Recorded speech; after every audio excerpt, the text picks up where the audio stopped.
खबरों के सिलसिले को आगे बढ़ा लेंगे और खबर शामिल करेंगे लाहौर से। हमारे ब्यूरो चीफ लाहौर अजीम चौधरी की रिपोर्ट के मुताबिक जहां पर हाजिर सर्विस और रिटायर्ड मुलाजमीन को चेक तकसीम किए गए। IG जेल खाना जात पंजाब मियां फारूक नज़ीर की जानिब से रिटायर्ड और हाजिर सर्विस मुलाजमीन में 1,19,30,000 रुपये मालियत के चेक तकसीम।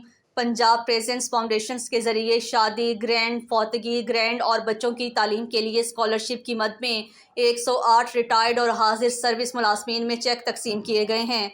इससे कबल पंजाब प्रेजेंस फाउंडेशन के जरिए 1287 रिटायर्ड और हाजिर सर्विस मुलाजमीन में शादी, ग्रैंड, फौतगी, ग्रैंड और बच्चों की तालीम के लिए स्कॉलरशिप की मद में 7,55,15,850 रुपये मालियत के चेक तकसीम किए जा चुके हैं।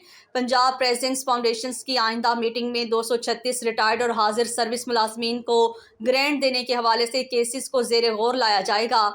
IG जेल खाना जात का कहना है कि महकमा पंजाब प्रेजेंस फाउंडेशन के जरिए हाजिर सर्विस मुलाजमीन के साथ साथ रिटायर्ड मुलाजमीन के फलाह बहबूद के लिए भी शब रोज़ कोशा हैं। रिटायर्ड और हाजिर सर्विस मुलाजमीन की जानिब से IG जेल खाना जात पंजाब मियां फारूक नज़ीर का शुक्रिया अदा किया गया।